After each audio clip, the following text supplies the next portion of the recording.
तो कुल मिलाकर ये कह सकते हैं कि जो डी फाई होगा या टोटल फ्लक्स जो होगा उसको हम इंटीग्रेट करेंगे, है ना। तो इंटीग्रेशन में ये जो टर्म आएगा ये आ जाएगा k Q x 2 pi into R D r divided by r square plus x square power 3/2। तो हम लोग राइट हैंड साइड में भी इंटीग्रेशन करेंगे, ठीक है। तो जो कांस्टेंट टर्म है उनको हमने बाहर कर दिया है और बाकी वेरिएबल वाला पार्ट इंटीग्रेशन के अंदर रखा है। तो जब हम इंटीग्रेशन करेंगे, फ्लक्स निकालेंगे, तो क्या करेंगे, आप फिगर में देखेंगे कि जो रिंग है, ऐसा रिंग हमें 0 रेडियस से लेकर के कैपिटल आर रेडियस तक, यानी जो डिस्क का रेडियस है वहाँ तक ऐसे रिंग हमें लेने पड़ेंगे और हर रिंग के अंदर फ्लक्स निकाल करके जोड़ना पड़ेगा, तब जाकर के पूरे डिस्क के अक्रॉस फ्लक्स निकाल सकते हैं। तो इसलिए ये जो रिंग का जो रेडियस है स्मॉल आर, उसका वैल्यू 0 से लेकर के कैपिटल आर तक वेरी करना चाहिए। इसलिए जब हम लिमिट रखेंगे तो यहाँ पर आर का जो लिमिट होगा वो हो जाएगा 0 से कैपिटल आर तक, ठीक है। लेकिन अब इंटीग्रेशन करना है तो उसके लिए हमें मेथड ऑफ सब्स्टिट्यूशन अप्लाई करना पड़ेगा। तो क्या करेंगे, put r square plus x square is equal to u square, है ना। और अगर इनको डिफ्रेंशिएट करें तो 2u du is equal to 2r dr। चूँकि x कांस्टेंट है, आप देखेंगे कि जो डिस्क का सेंटर है और जो पॉइंट चार्ज है दोनों के बीच का सेपरेशन x, ये कांस्टेंट टर्म है ना। और ये कांस्टेंट टर्म है, इसलिए जब डिफरेंशिएशन करेंगे तो x का डिफरेंशिएशन हो जाएगा 0, है ना। तो यहाँ पर ये आएगा और इस तरह से ये अगर 2 को कैंसिल कर दिया जाए तो R D R is equal to U D U आ जाएगा। अब हम क्या करेंगे कि यहाँ पर सब्स्टिट्यूट करेंगे वैल्यूज इनके। तो k का वैल्यू है 1/4 pi epsilon not into Q into x into 2 पाई, और आर डी आर जो है, आर डी आर के जगह पर हम लोग यहाँ से रखेंगे u D u divided by r square plus x square को हमने यू स्क्वायर सब्स्टिट्यूट किया है। तो यू स्क्वायर रखेंगे तो यू स्क्वायर पावर 3/2 है, तो पावर क्यूब आ जाएगा, यहाँ पर u का पावर क्यूब हो जाएगा, जिसमें से एक u ऊपर और एक नीचे वाला हम लोग कैंसिल कर सकते हैं। यहाँ पर क्यूब था, कैंसिल होकर के पावर 2 आ जाएगा, ठीक। अब हमें क्या करना है कि इसमें लिमिट भी चेंज करना पड़ेगा, क्योंकि वेरिएबल पहले r था और अब वेरिएबल जो है वो u हो गया, ठीक। तो यहाँ पर लिमिट जो है, लोअर लिमिट रखा हुआ है r का और यहाँ पर हमें लोअर लिमिट रखना है u का। तो r और u में एक रिलेशन है, यहाँ पर इस रिलेशन को यूज करेंगे तो देखेंगे कि r का लोअर लिमिट था 0, तो लोअर लिमिट यहाँ 0 रखने से u का वैल्यू आ जाएगा x के इक्वल, इसलिए इसका लोअर लिमिट x रखेंगे। फिर r का जो अपर लिमिट है वो है कैपिटल R, तो इसकी जगह पर हम लोग कैपिटल R रखेंगे स्मॉल r के जगह पर, तो u का वैल्यू आ जाएगा x square plus capital R square का रूट, है ना। ये लिमिट आ जाएगा। अब इसको हम लोग चाहें तो इंटीग्रेट कर सकते हैं, ठीक है। तो ये आएगा, अब देखेंगे इसमें से 2 पाई कैंसिल हो जाएगा और यहाँ पर 2 आएगा, तो आएगा q into x divided by 2 into epsilon not. अच्छा, यहाँ पर 1/u स्क्वायर है तो उसका इंटीग्रेशन आएगा -1/u और लिमिट होगा x to x square plus r square का रूट, ठीक। तो फाइनली जो वैल्यूज रखा जाएगा तो ये होगा QX by 2 epsilon naught 1 by x minus 1 by under root R square plus x square.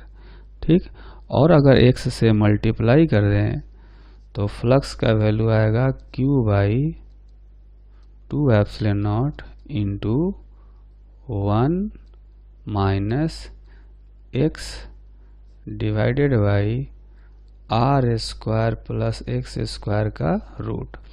तो ये कहा जा सकता है कि इस पॉइंट चार्ज के कारण से, यहाँ जो पॉइंट चार्ज था इसके कारण से इस पूरे डिस्क से जितनी भी लाइंस ऑफ फोर्सेज पास करेंगी उनका जो नंबर है ना, वो इतना आएगा। इसी को फ्लक्स कहा जाता है, नंबर ऑफ लाइंस को फ्लक्स कहा जाता है। तो उस डिस्क से इतनी लाइंस कह सकते हैं कि पास करेंगी या इतना फ्लक्स पास करेगा। किसी सरफेस से फ्लक्स कैलकुलेशन में सॉलिड एंगल का कॉन्सेप्ट बहुत ही हेल्पफुल होता है। तो अभी हम लोग समझेंगे कि सॉलिड एंगल क्या होता है। आप देखेंगे राइट साइड में हमने एक फिगर बनाया है, एक ट्रायंगल है। ट्रायंगल मान लेते हैं A, B और C है। ठीक, इस ट्रायंगल में ये हाफ एंगल, सपोज ये अल्फा है और ये हाफ एंगल भी अल्फा है।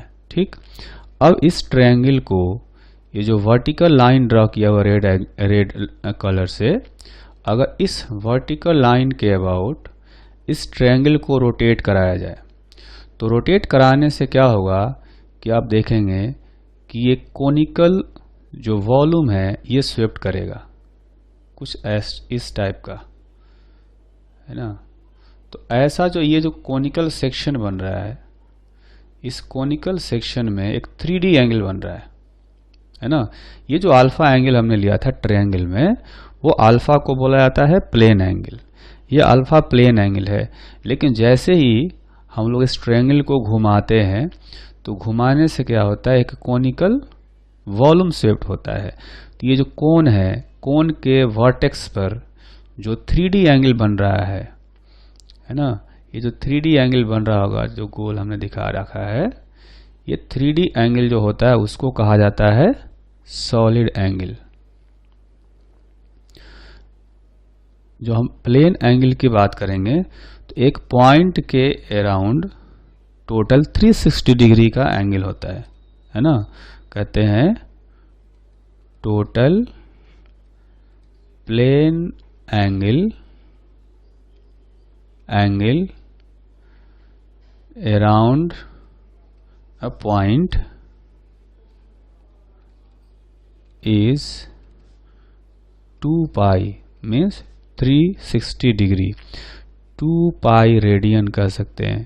ठीक, लेकिन जो सॉलिड एंगल होता है वो टोटल 4 पाई होता है। Total solid angle around a point is 4 pi steradian. Solid angle का यूनिट होता है स्टेरेडियन। तो ये टोटल होता है 4 पाई। जैसे प्लेन एंगल की बात करें तो हम लोग क्या करते हैं कि एक पॉइंट के अराउंड, ये पॉइंट है तो पॉइंट के अराउंड एक सर्किल बनाते हैं। तो सर्कुलर ये जो आर्क है, टोटल एंगल ये बनाता है कितना, 2 पाई। ठीक है, तो जो सॉलिड एंगल है ये एक्चुअली में 3D एंगल है। तो हम सर्किल नहीं बना करके एक सॉलिड स्फीयर बनाते हैं। जैसा देखेंगे हमने यहाँ पर फिगर में एक स्फीयर बनाया है। तो ये जो स्फीयर है ये टोटल इस पॉइंट पर 4 पाई स्टेरेडियन का जो है एंगल सबटेंड कर रहा होगा। ठीक, तो अगर ये पूरा स्फीयर 4 पाई एंगल सबटेंड कर रहा है तो हमने यहाँ पर एक छोटा सा सरफेस लिया है येलो कलर का, ये वाला सरफेस। तो हम पता करेंगे कि ये जो सरफेस है ये टोटल कितना सॉलिड एंगल यहाँ पर सबटेंड कर रहा होगा। ठीक है, तो उसके लिए पहले हमें क्या करना पड़ेगा, इसका एरिया कैलकुलेट करना पड़ेगा, है ना। तो जो छोटा सा कर्व सरफेस लिया है, let surface area of curved spherical surface is delta S,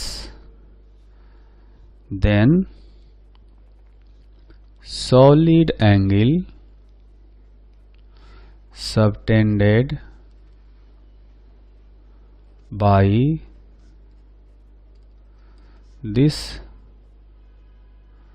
curved surface will be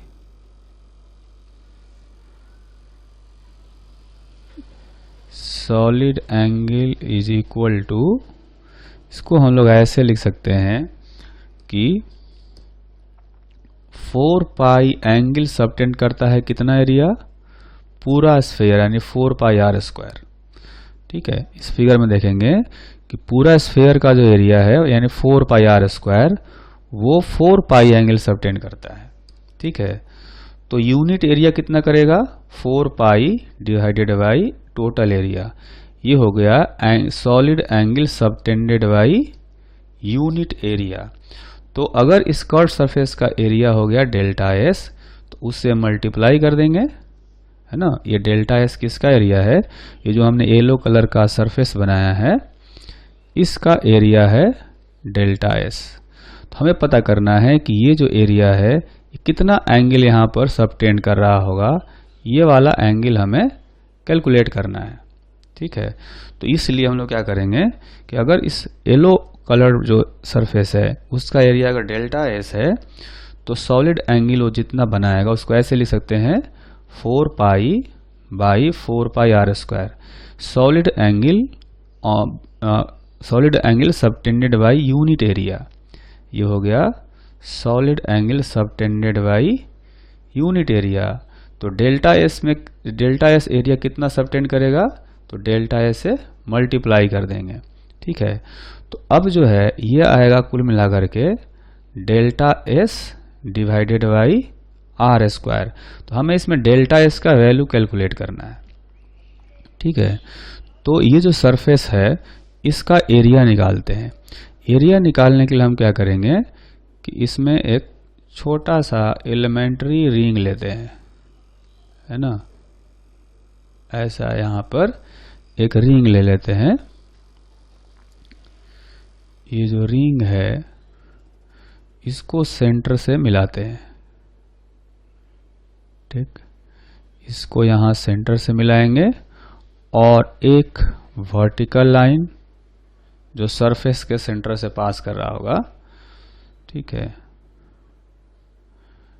एक ये वाली लाइन अपनी जाएगी यहाँ पर।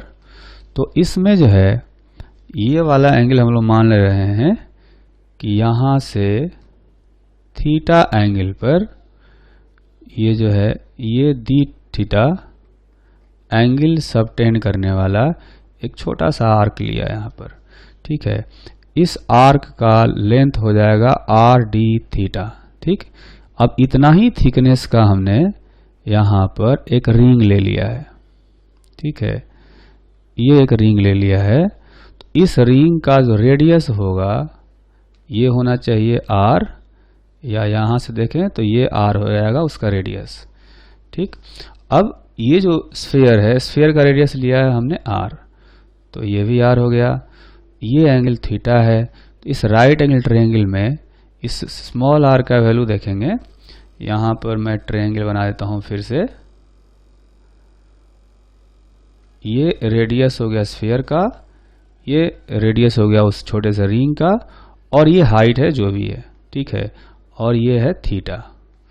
तो ये जो आर आएगा ये हो जाएगा आर साइन थीटा। ठीक है, तो ये हो गया इस रिंग का, एलिमेंट्री रिंग का रेडियस। तो एलिमेंट्री रिंग का रेडियस इतना हो गया, तो एलिमेंट्री रिंग का एरिया कितना होगा। लिखेंगे एरिया ऑफ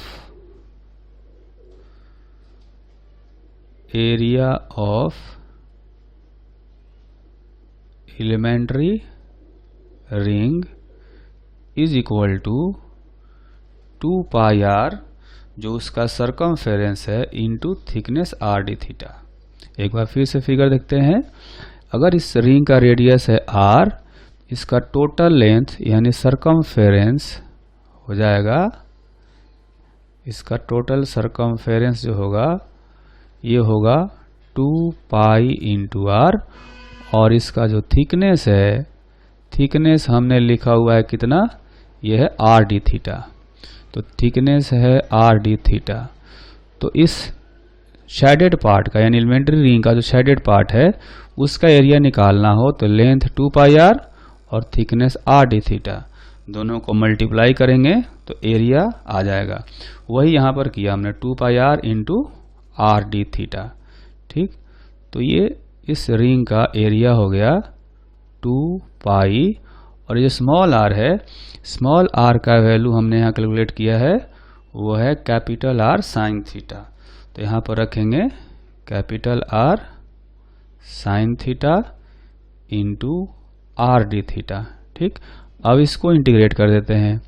तो इंटीग्रेट करने से उस पूरे कर्व सरफेस का एरिया आएगा, इसमें से 2 पाई आर स्क्वायर कांस्टेंट को बाहर कर देंगे, फिर इंटीग्रेशन करेंगे साइन थीटा डी थीटा का, और जो थीटा है इस थीटा का लिमिट हम लोग कहाँ से कहाँ रखेंगे।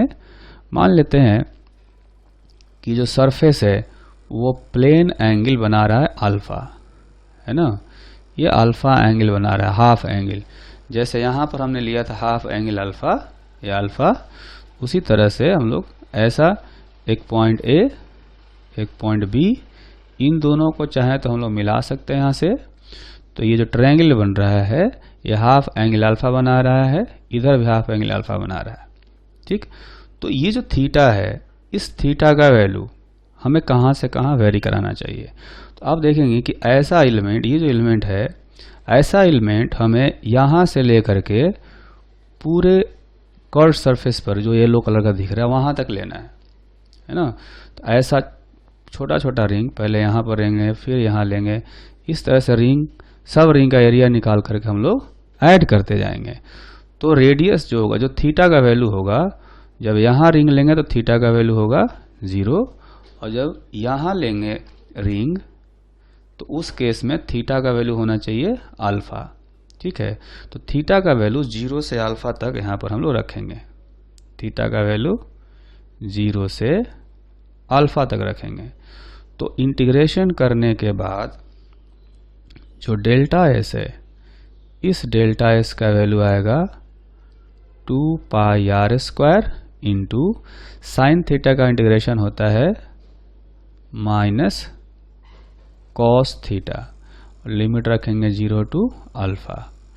तो ये फाइनली जो है डेल्टा एस का वैल्यू लिमिट रखने के बाद ये आ गया 2 पाई आर स्क्वायर यानी 1 माइनस कॉस अल्फा, 0 और अल्फा का वैल्यू रखने के बाद ये आएगा। तो डेल्टा एस का जो वैल्यू है वो आ गया इतना, 2 pi are square into 1 minus cos alpha. तो सॉलिड एंगल का जो वैल्यू हमने यहाँ कैलकुलेट किया है, अब देखेंगे सॉलिड एंगल का वैल्यू हमने यहाँ पर कैलकुलेट किया था ये, ठीक है, वो था delta s by r square. तो ये वाली वैल्यू जो है यहाँ से डेल्टा एस का वैल्यू यहाँ से रखेंगे तो सॉलिड एंगल का वैल्यू आएगा, फाइनली यहाँ पर लिखते हैं सॉलिड एंगल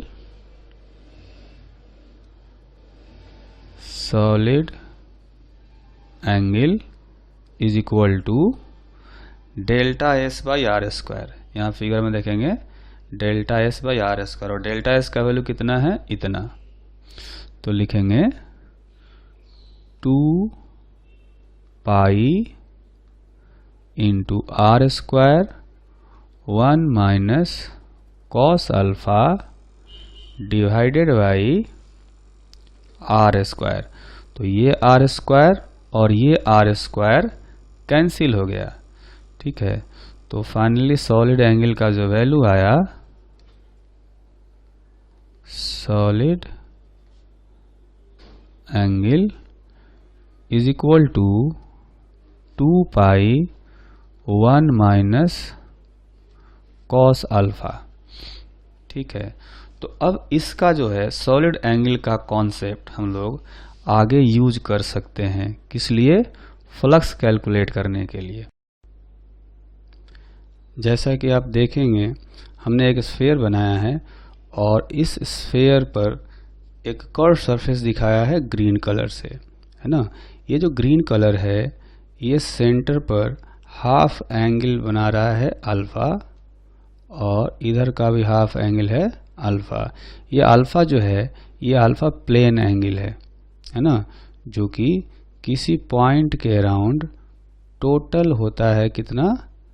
टोटल होता है 2 पाई। तो उसमें से ये जो सरफेस है ये 2 अल्फा एंगल टोटल बना रहा है, हाफ एंगल अल्फा है। तो ये जो कर्व सरफेस है इस सेंटर के पास एक सॉलिड एंगल भी बनाएगा, है ना, एक कोनिकल सरफेस जैसा दिख रहा है ये। तो ये जो सॉलिड एंगल यहाँ सबटेंड करता है, इस सॉलिड एंगल का वैल्यू भी हमने थोड़ा देर पहले कैलकुलेट किया था। कितना आया था वो सॉलिड एंगल का जो वैल्यू आया था वो हम लोग यहाँ लिखते हैं, solid angle subtended by curved spherical surface subtending half angle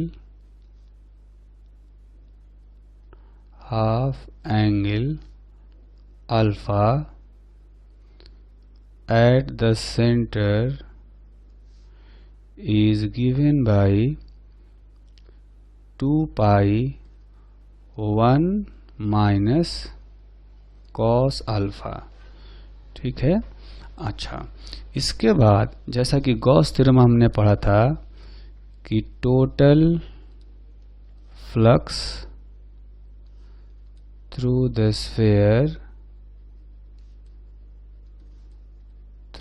sphere is equal to Q by epsilon naught, where Q is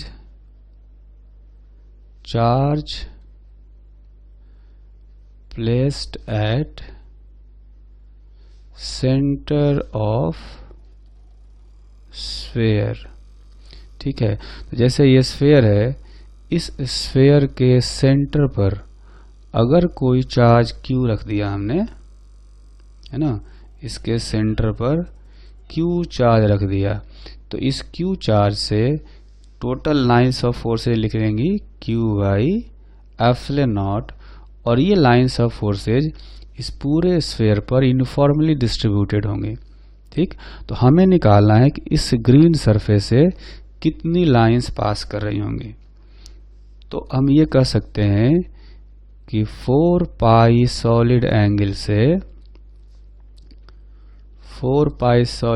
से Q by epsilon naught lines निकलती हैं, है ना, क्योंकि पूरा स्फीयर 4 पाई एंगल सबटेंड करता है इस चार्ज के पास, यानी कि इस चार्ज के पास कहें या सेंटर पर। ठीक, तो 1 यूनिट सॉलिड एंगल जो होगा वो उससे होकर के कितनी लाइंस पास करेंगी? Q by 4 pi epsilon naught lines. तो 1 यूनिट सॉलिड एंगल से इतनी पास करेंगी। तो ये जो ग्रीन सरफेस है, ग्रीन सरफेस कितना सॉलिड एंगल बना रहा है? ये बना रहा है 2 पाई 1 माइनस कॉस अल्फा। तो यहाँ पर हम रखेंगे, तो 2 pi 1 minus cos alpha solid angle से जो लाइन्स ऑफ फोर्सेज पास करेंगी वो हो जाएगा Q/4πε0 into solid angle 1 minus cos alpha. So flux through the shaded surface is equal to phi is equal to, इसको थोड़ा सिंप्लीफाई आप करेंगे तो देखेंगे कि ये 2 पाई और ये 4 पाई से कैंसिल हो जाएगा, नीचे 2 आएगा, तो फाइनल आया Q/2ε0 1 माइनस cos अल्फा, है ना। तो इतना फ्लक्स इस ग्रीन सरफेस से पास करेगा। तो हमेशा क्या करेंगे, कोई भी कर्व सरफेस देगा या प्लेन सरफेस भी देगा, हमें बस ये कोनिकल, ये जो कोनिकल सेक्शन बन रहा है, इस कोनिकल सेक्शन जो है वो वर्टेक्स पर कितना सॉलिड एंगल बना रहा है, बस ये सॉलिड एंगल पता होना चाहिए। सॉलिड एंगल पता होगा तो हम लोग क्या कर सकते हैं, पता कर सकते हैं कि इस सॉलिड एंगल से कितनी लाइन्स ऑफ फोर्सेज क्रॉस करेंगी, है ना। अच्छा, अब हम लोग इस पर क्या करेंगे, क्वेश्चन करेंगे। थोड़ा देर पहले हमने एक एग्जाम्पल किया था, उस एग्जाम्पल को फिर से हम लोग करते हैं। अब पहले हमने इंटीग्रेशन से फ्लक्स निकाला था, इस बार हम लोग सॉलिड एंगल के कॉन्सेप्ट से फ्लक्स निकालेंगे। तो क्या क्वेश्चन था, क्वेश्चन ये था कि एक रिंग के एक्सिस पर एक पॉइंट चार्ज रखा गया है Q, और ये जो रिंग है या डिस्क मान लेते हैं इसके, है ना, इस डिस्क से कितना फ्लक्स पास करेगा हमें ये बताना है। क्वेश्चन में हमें दिया गया था कि ये जो डिस्क है, डिस्क का रेडियस है R, डिस्क का ये रेडियस है R, और इसके एक्सिस पर सेंटर से x डिस्टेंस पर पॉइंट चार्ज रखा हुआ है, ठीक है। तो हम देखेंगे कि इस पॉइंट चार्ज से एक लाइन ड्रॉ करते हैं इस डिस्क के सरकमफेरेंस पर, उसी तरह से नीचे भी सरकमफेरेंस पर एक लाइन ड्रॉ करते हैं। तो ऐसा मान लेते हैं कि ये जो लाइन्स हैं ये हाफ एंगल अल्फा यहाँ पर पॉइंट चार्ज के पास में बना रही है, ठीक है। तो अब देखेंगे ये कोनिकल सेक्शन जैसा कुछ दिख रहा है ना। तो कोनिकल सेक्शन जैसा दिख रहा होगा, तो ये कोनिकल सेक्शन इस चार्ज के पास यानी इस पॉइंट के पास जो सॉलिड एंगल बनाएगा, वो सॉलिड एंगल का वैल्यू हम लोग कैलकुलेट कर सकते हैं।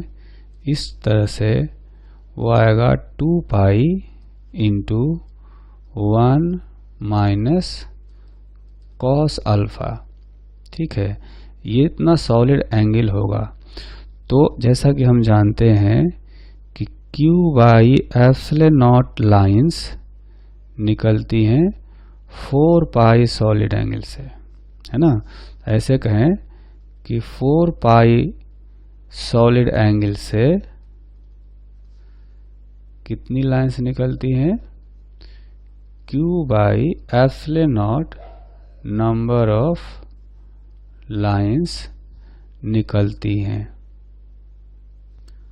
तो 1 यूनिट सॉलिड एंगल से जो लाइन्स निकलेंगी उनका नंबर होगा Q/4 पाई ε0, ठीक। तो यहाँ पर जो सॉलिड एंगल आया है, जो ये डिस्क यहाँ पर या कहें कोन इस पॉइंट पर, चार्ज वाले पॉइंट पर सबटेंड कर रहा होगा, वो है 2 पाई 1 माइनस cos अल्फा। तो इतने सॉलिड एंगल से जो लाइन्स ऑफ फोर्सेज निकलेंगी उनका नंबर हम लोग ऐसे पता कर सकते हैं, इसमें सॉलिड एंगल से मल्टीप्लाई कर देंगे, ठीक। तो अगर इसको सिंप्लीफाई करें तो ये 2 पाई और ये 4 पाई कैंसिल हो जाएगा, है ना। तो जो फ्लक्स आएगा वो हो जाएगा Q by 2 epsilon naught 1 minus cos alpha, Q by 2 epsilon not into 1 minus cos alpha का जो वैल्यू है वो इस ट्रायंगल में कैलकुलेट कर सकते हैं। ये वाला लेंथ आ जाएगा r square plus x square का रूट। तो इस राइट एंगल ट्रायंगल में कॉस अल्फा का वैल्यू आएगा base x divided by hypotenuse. तो लिखेंगे यहाँ पर x divided by r square plus x square. तो देखेंगे यही वाली वैल्यू तब भी आई थी जब हमने इंटीग्रेशन से फ्लक्स कैलकुलेट किया था। Q by 2 epsilon naught 1 minus x divided by r square plus x square. इतना फ्लक्स तब भी आया था और अभी भी आया सॉलिड एंगल वाले तरीके से। हम एक और एग्जाम्पल करेंगे। इस एग्जाम्पल में हमें 2 पॉइंट चार्जेस दिए गए हैं। एक पॉइंट चार्ज है Q1 जो कि लेफ्ट में रखा गया है और ये पॉजिटिव चार्ज है, और दूसरा चार्ज है Q2 जो कि निगेटिव चार्ज है। ठीक, अब इसमें क्या है कि पॉजिटिव चार्ज से लाइन्स ऑफ फोर्सेस निकलती हैं और निगेटिव वाले में इंटर करती हैं। तो एक लाइन ऑफ फोर्स जो है वो ऐसे दिखाया गया हमें, और एक लाइन ऑफ फोर्स जो है वो किसी एंगल पर निकल करके ऐसे जाकर के इंटर कर रहा है। ठीक है, तो ये जो दूसरा लाइन है वो पहली वाली लाइन एग्जैक्टली हॉरिजॉन्टल है ना। तो हॉरिजॉन्टल लाइन से ये अल्फा एंगल बना रहा है और यहाँ पर ये बीटा एंगल बना रहा है। ठीक है, ये लाइन्स ऐसे जा रही हैं और ये ऐसे जा रही हैं। तो हमें अल्फा और बीटा में रिलेशन बताना है। Find relation between angle alpha and angle beta. ठीक है, तो इस क्वेश्चन को करने के लिए हम लोग सॉलिड एंगल वाला कॉन्सेप्ट जो है उसको यूज करेंगे। एक फिगर बनाते हैं फिर से यहाँ पर, है ना। तो यहाँ पर चार्ज हम लेंगे Q1, यहाँ पर चार्ज है प्लस Q1 और इधर चार्ज है माइनस Q2। ठीक, अब एक लाइन जो है, लाइन ऑफ फोर्स जो है बिल्कुल हॉरिजॉन्टल है, इस तरह से एक लाइन ऊपर से होकर के जा रहा है, उसी तरह से एक लाइन नीचे से भी होकर के जा रहा है। अब इसमें से ये हाफ एंगल एक तरफ का हमें दिया गया है अल्फा, तो ये भी अल्फा होगा। इधर से एंगल ये बीटा दिया गया है तो ये भी बीटा होगा। ठीक, अब हम ऐसा कर सकते हैं कि ऐसा मान लेते हैं कि ये जो हाफ एंगल से एक कोनिकल सेक्शन बन रहा है ना। कोनिकल सेक्शन कहें या एक सॉलिड एंगल कहें, यहाँ पर ये एक कोन बन रहा होगा। ये कोन यहाँ पर जहाँ पर चार्ज Q1 रखा है, यहाँ पर एक सॉलिड एंगल बनाएगा, है ना। इस सॉलिड एंगल को हम लोग कह सकते हैं, मान लेते हैं इसको हम लोग कह देते हैं ω1। ये सॉलिड एंगल आएगा 2 पाई 1 माइनस कॉस अल्फा। ठीक, उसी तरह से जो चार्ज Q2 है वहाँ पर भी एक कोनिकल सेक्शन बनेगा। ये कोनिकल सेक्शन एक सॉलिड एंगल सबटेंड कर रहा होगा यहाँ भी, जहाँ पर चार्ज Q2 रखा गया है। तो ये भी एक कोनिकल सेक्शन बन रहा है यहाँ पर। इस कोनिकल सेक्शन द्वारा इस पॉइंट चार्ज Q2 के पास में जो सॉलिड एंगल बनाया जाएगा, इसको मान लेते हैं ω2 है। इसकी वैल्यू हो जाएगी 2 पाई 1 माइनस कॉस बीटा। ठीक है, तो जैसा कि हम लोग जानते हैं कि सॉलिड एंगल जो है उसके हिसाब से हम लोग फ्लक्स को यूनिफॉर्मली डिस्ट्रीब्यूट कर सकते हैं, है ना। तो इस सॉलिड एंगल से कितनी लाइंस ऑफ फोर्सेस जाएंगी वो हम कैलकुलेट कर सकते हैं।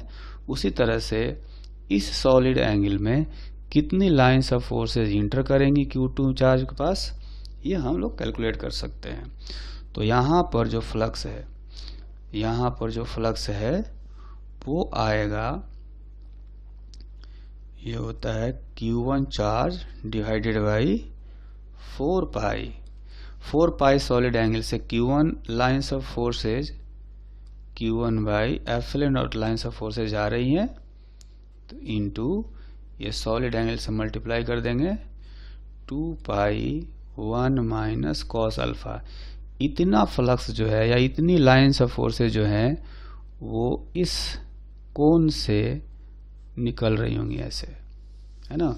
उसी तरह से यहाँ जो कोन बन रहा है इस कोन से कितनी lines of forces charge Q2 में इंटर करेंगी उनका वैल्यू यहाँ से निकालेंगे, charge Q2 by 4 pi epsilon not into ये वाला solid angle 2 pi 1 minus cos beta. ठीक है, ये दोनों जो फ्लक्स निकाला हमने वो दोनों इक्वल होना चाहिए। वो इसलिए क्योंकि लाइंस ऑफ फोर्सेज एक दूसरे को क्रॉस नहीं करती हैं। तो इस कोन से इस कोन के अंदर जितनी लाइंस ऑफ फोर्सेज यहाँ से निकलेंगी वो सारी जा करके इस कोन के अंदर इसमें इंटर करेंगी, है ना। इसमें जा करके चार्ज Q2 में इंटर करेंगी क्योंकि ये क्रॉस करके बाहर स्प्रेड नहीं हो सकती है, इसलिए ये दोनों फ्लक्स इक्वल होंगे। अब इनको इक्वेट करने से एक रिजल्ट आएगा 4 पाई एप्सिलॉन नॉट दोनों टर्म में है, तो 4 पाई एप्सिलॉन नॉट यहाँ से कैंसिल हो गया, 4 पाई एप्सिलॉन नॉट यहाँ से कैंसिल हो गया, ये 2 पाई और ये 2 पाई। तो फाइनली आया यहाँ पर Q1 1 minus cos alpha is equal to Q2 1 minus cos beta. ठीक, तो Q1 इसको लिखा जा सकता है 2 साइन स्क्वायर अल्फा बाई 2 और उसी तरह से 1 माइनस कॉस बीटा को लिख सकते हैं 2 साइन स्क्वायर बीटा बाई 2। तो Q1 sine square alpha by 2 is equal to Q2 into sine square beta by 2। तो फाइनल रिलेशन लिख सकते हैं Q1 by Q2 is equal to sine beta by 2 by sine alpha by 2 इसका whole square. तो यहाँ से एक relation आ गया अल्फा बीटा में।